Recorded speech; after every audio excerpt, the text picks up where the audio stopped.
Hi, so I'm Celia Louise, and I'm here today to share with you how I use a pendulum for the emotion code practice that I do. A couple other emotion code practitioners have asked how I use it, so I'm here today to share this with you. I've been using a pendulum for decades. I started first using a pendulum when I was working in agriculture as a farmer, and I would use my pendulum to test the health of the plants. And this was taught to me by a really interesting fellow who worked for Chez Panisse in California, a very famous organic restaurant. And he always chose the food based on the health of it in the field before he would buy it from the farmer.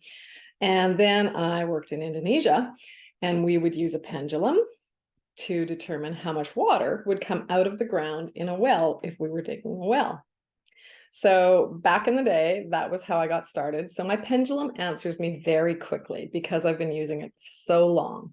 But the trick is to just get used to it and to play with it in the everyday life and just see, what works for you. So the first thing that I do is ask, show me yes. Mine is always the same, has been for decades. That's my yes. Show me no. That's my no. And then show me I don't know. And it goes straight back and forth. And that straight back and forth is also the release. When I'm finished with a client, I ask for a release, and it goes like that. I also, when I'm starting an emotion code session, I like to test my heart health. So how open is my heart? How ready am I for this session? And I like to make sure that my heart is fully flowing, my heart chakra is open, and I am available to help the person that I'm working with, help them heal. So the pendulum will swing. I also use this when I'm doing Reiki on people, just to test their chakras to see how open they are.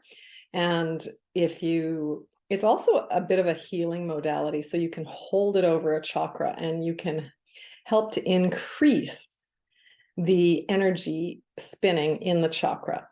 And as it is over the chakra, the spin will get wider and wider. And I mean, you can see I have to move my arm so, so that it doesn't hit my arm as it's spinning around in the vortex of my heart chakra. Okay, so we'll just stop that. And then I always ask it yes or no questions. Those are the quickest answers that you can get. So when I'm working with somebody, I'm going through the emotion code chart and I'm asking for the particular issue. I always work on the symptom. What are they feeling? What's going on? And then I ask a question, and I ask how many trapped emotions. I studied with Michael Lozier, and he said that, well, he has a course that you can take 100 times faster. And I highly recommend it because it's a fabulous course that taught me how to pick up more than one trapped emotion at a time. And I really like this because it really helps to release things. Quite often there's not just one emotion in that area. There may be 5, there may be 10. In some cases, there may be 30 or the whole freaking chart. And it really just helps to lift, get that energy out. And I always start at the lower chakras, because most of us, we're holding our emotions. We're holding them in the first 3 chakras. So your root, your sacral, and your solar plexus, and your heart chakra. Things that are stuck in the throat chakra are usually related to the sacral chakra, especially in women. So yeah, just ask the questions. I ask it a yes or no, and I go on my, you sort of introduce your pendulum to your chart so it knows what the answer is right away, and it's quicker for me than doing muscle testing. So I just love it. Plus, it's a great visual for my clients. They really like to see what's going on. So I have my emotion code chart and a trauma energy chart. Those are 2 of the things that I use. I also go through the chakras. This is not really what's on here. I just want to show you, the visual so that the chakras are they're your energy body. So working through the chakra system as an emotion code practitioner is a really effective way of helping your clients clear their gunk. I also have a core negative beliefs chart that's on our little Facebook group in the files. And that's fantastic. And you can see I haven't laminated that one yet, so it's not as pretty as the others. Also, I went to Amazon and I got a bunch of anatomy charts, because sometimes somebody will come to me with an issue that I know nothing about, but the subconscious can release things that, you know, neither person has the technical details of. But my pendulum will find things on this chart. That's actually the one I use the least, I have to say. The lymphatic chart, the anatomy chart, and the nervous system chart.